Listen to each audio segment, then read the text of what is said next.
Tonight on Southwest Local News.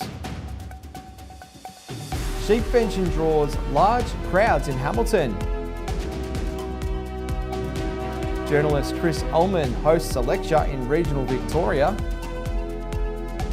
A housing project in Merivale underway. And in sport, Warrnambool athlete Cheryl O'Dwyer preparing to represent Australia in gateball. Live from Silver Ball Studios in Warrnambool, this is Southwest Local News with Liam Fitzgerald. Good evening and welcome to Southwest Local News. Sheep fencing has taken the good and the bad of winter weather and pulled off a successful 2026 event. A sunny Sunday saw big crowds at the Hamilton Showgrounds, while rain was part of the agenda for day 2 on Monday. The event was well attended by locals and visitors to share the area, with a large amount of trade stalls again a feature. Fashion shows were also a highlight, with the organising committee behind the event happy with the outcome. Sheep fencing this year, it's been a wonderful year. We've had lots of traders, lots of people coming through the gates. Perfect weather, couldn't ask for anything better. We're trying to get back to supporting all our local traders as well, which is really positive. We're just trying to support anyone we can. So Hamilton, there's New South Wales, there's a couple of brands from Queensland that have come down as well. That's everywhere really. Award-winning journalist Chris Ullman has delivered the Peter Schroeder Lecture at Sheep fencing. Mr Ullman, who has a Gold Quill and Walkley Award to his name, is now a contributor to Sky News, recently rebranded to News 24. He attracted a large crowd to his lecture in what was his first time in Hamilton. Mr Ullman spoke to Fitzmedia about the disconnect between country areas and the cities. Oh, it's been fantastic. I have to say I've never been to Hamilton before, so it's a beautiful part of the world. I drove down from Canberra and came via Daylesford to here and stayed the night in Daylesford, so it's genuinely a magnificent part of the world, and Sheep fencing's a really good organisation. With what I've been talking about now is it's the energy transition and the really massive footprint and all of the things that go with trying to build a system around wind and solar, which is a hugely dispersed system, has to be connected by transmission lines, and really the front line of all of this stuff, it falls on rural communities and they're feeling it, and really their city brothers and sisters don't understand what this means in real terms for the people on the land. Certainly looks like he's done that before, that's for sure. Works have begun on an accommodation complex in Merivale. The accommodation location is in Eccles Street and will house up to 300 processing workers from Midfield Meat. The state government has contributed $5 million to the project. The facility will be a 184-bedroom village-style accommodation centre. The development will include single and double bedroom units, along with shared kitchen, dining, laundry and outdoor facilities. Member for Western Victoria Jacinta Ermacora says the development would take the pressure off the local housing market. Now, we know that in any city, and particularly in Warrnambool, worker housing shortages are housing shortages. So the rental rate of vacancy in Warrnambool is less than 1%, and so that means that there's a great difficulty for a lot of young people and families to get accommodation. This project will put a couple of hundred people accommodated, and they will no longer be competing in the Warrnambool market, and that's the strength of this particular project. A much needed project, that's for sure. Warrnambool City Council and Midfield Meats will foot the bill for an upgrade of the road leading towards the new key worker accommodation project. Council has confirmed design work is underway to address the section of Merivale Drive between Wellington and Dewars Streets. Merivale Drive is a local council road and its maintenance is part of council's road repair schedule. Construction is anticipated this financial year. Agriculture Victoria has reported an additional 33 suspected cases of H5 bird flu in the Portland and Nelson area. These suspected cases come after preliminary testing and are in addition to 7 confirmed cases in Victoria. Agriculture Victoria says its team continued to undertake surveillance and monitoring for H5 bird flu with a focus on the southwest of the state. Traffic flow was affected on Raglan Parade in Warrnambool on Monday night and Tuesday morning. Crews were working on fixing a large pothole at the Japan Street intersection on Monday night, causing the closure of a westbound lane. The Closure remained in place on Tuesday morning for work on a stormwater outlet. An eastbound lane towards Liebig Street was shut on Tuesday morning for road repairs. The Warrnambool City Council has confirmed January 26 is not on its recognised events list. At Council's August meeting on Monday night, former Warrnambool Councillor Peter Psychopoulos submitted a question for councillors as to if the celebrations, which once happened, would be reinstated. In his question, Mr Psychopoulos says Australia Day celebrations in the city had been lacklustre in recent years. Mayor Ben Blaine says the issue would be reviewed on an ongoing basis. So Australia Day is not currently in the adopted recognised events, but it is recognised as a public holiday, and Council reviews recognised events every year, and there'll be an opportunity to consider whether or not Australia Day will go in that in the coming year. And Council currently holds our Citizen of the Year and Citizenship ceremony shortly before Australia Day, with this event being well attended, and this event is reviewed every year by Council, so it's something that can be considered within the as we move towards January. An impressive piece of farming equipment is being sold off for a good cause. Jason Willey and his team from WMI Feeders in Warrnambool have donated their 1,000th elite feeder to the Let's Talk Foundation. An auction is being held, having begun on Sunday, with bids taken until August 18. Bids can be made at the WMI and Let's Talk Foundation Facebook pages. Yeah, so it's our number 1,000 elite that we're going to auction off for Let's Talk Foundation. Just to give something back to a cause that's very worthy, and trying to get the word out for more people to speak up and talk. He's a great community man. Well done, Jason. The onset of Homelessness Week this week has brought to light some despairing figures.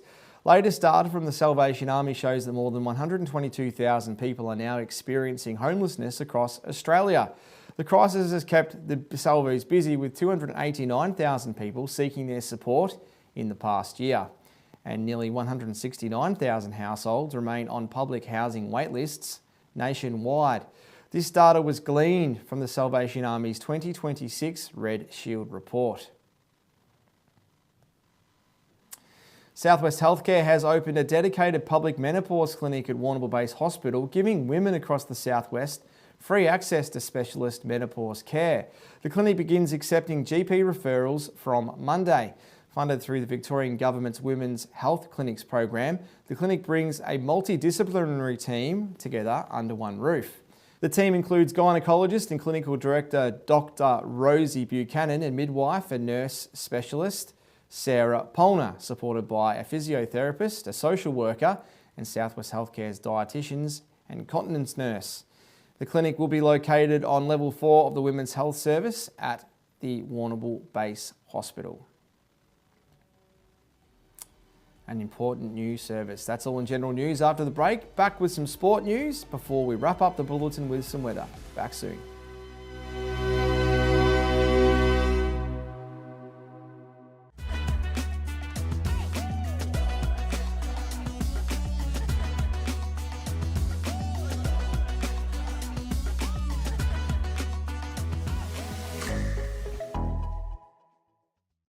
George Taylor Stores, 3 stores, an astonishing range of products. Clothing, accessories, beanies, gloves, hats and belts. Brands like Bisley, Yakka and Ridgeline. Plus the largest range of boots and gumboots in the region. George Taylor Stores. Are you struggling with that creative endeavour? Are you struggling creating cool digital art? Keep gluing your hands to a friend of yours? Are your 3D prints never turning out just the way you want them? Well, One Day Studios might be the place for you.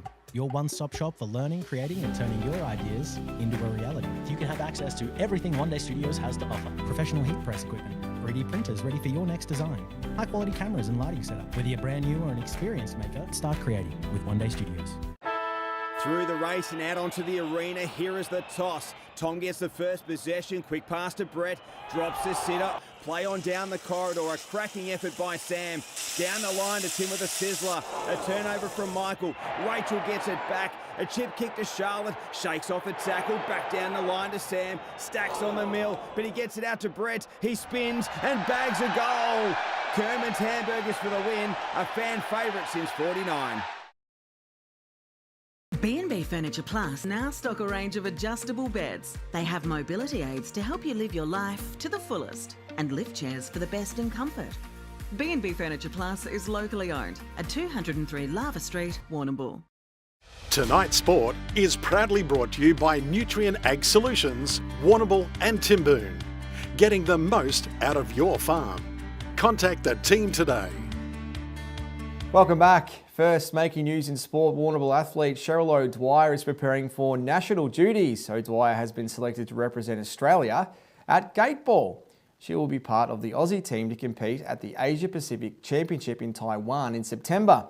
O'Dwyer is hoping her performances in Taiwan will help her gain selection at the World Championships in Bangkok in March next year. It's very hard to beat the Asian countries. They're very, very good. So, I mean, we go and represent Australia, but we do our best, but they are very hard to beat.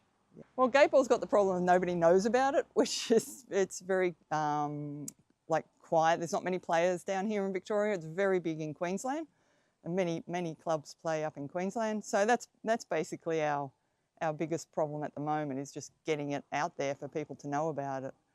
But it's a faster game than croquet, and yeah, it only goes for half an hour. It's easy on the body and lots of fun.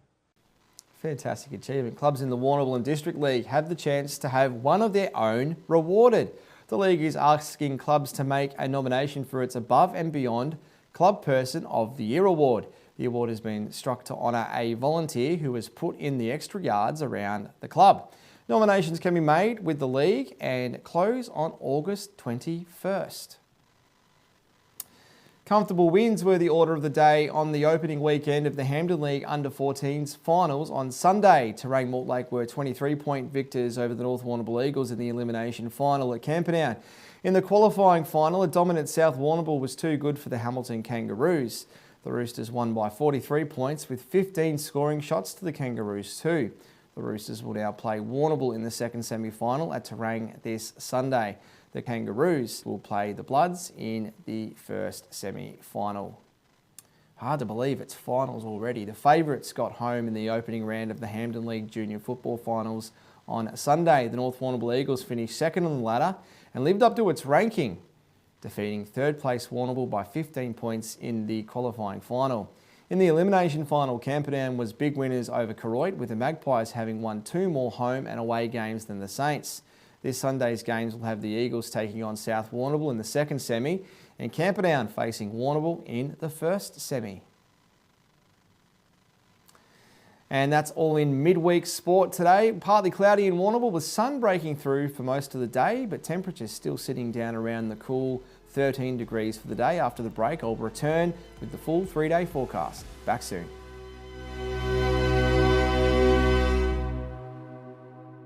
Hi, it's Rob from the Vet Group. Heifers are the future of a dairy herd, and the Vet Group is here to help your heifers meet their potential, whether that's by monitoring worm egg counts or mineral levels, or designing a vaccination calendar to help prevent infectious disease. Our techs and vets can make things easier for you on farm by weighing heifers, assisting in synchrony programs, and teach sealing heifers to prevent mastitis at calving. The Vet Group, making herd care easy. Hi, I'm Roma Britnell and I'm your local Member of State Parliament. Together we can make the South West Coast an even better place to live. But I need you to let me know what's important to you. Only then can I truly understand your aspirations and be the best representative for you. Feel free to drop into my office and share your thoughts with me. I'm also online at romabritnell.com.au or catch me on social media. I'm here to work for you. Let's make it happen and let's make a difference. We use the Ridley team, make a phone call, I get high quality advice. We tend to have 6 weekly visits from the team where we do a full farm walk and herd health check. They check in on production and the feeding rate. It's something I don't have to worry too much about because I'm always comfortable that they will have it under control. The feed that comes out of Ridley's fully confident every day of the year that it's high quality grain or pellets. If it's time to add a little magic to your flooring and windows, our online catalogue is full of great ideas at great prices. There's magic in a Solomon's floor. Yes, Grace, and there's magic in a Solomon's store. Tonight's weather report is proudly brought to you by Anchor Point Retirement Village. New homes are being built now. Book a tour today. Welcome back. Light showers for the days ahead. Temperatures are remaining around 15 degrees with an increase of showers predicted for the weekend. Now to the rest of the forecast. Over to Port Fairy, a top of 15 for tomorrow with a shower or two predicted. 16 on Friday with partly cloudy, sunny conditions. Saturday showers increasing throughout the day. Mortlake tomorrow can expect a top of 14 degrees with a low chance of showers. 15 on Friday with cloudy conditions with no rain predicted. A top of 15 for Saturday as well as showers increasing. Across to the Colac and Corangamite areas, 13 tomorrow with light showers. 15 and a cloudy chance of morning fog. 14 for Saturday, showers likely in the morning and afternoon. Down to the coast at Port Campbell, 14 for Thursday, medium chance of showers. Friday 15, mostly sunny conditions. Saturday 16, showers and moderate northerly winds. Back home to Warrnambool tomorrow, a cloudy day with possible rain. Daytime showers of 4 with a maximum of 15 degrees. Friday cloudy, a top of 16 with light winds. And to kick off the weekend, 15 on Saturday with showers increasing. That's it from your Southwest Local News team. Thanks for tuning in either online, on the podcast or on 3-Way FM. If you missed any of the bulletin, you can watch it back on demand at southwestlocalnews.com.au. Until Friday night, have a fantastic Thursday and good night.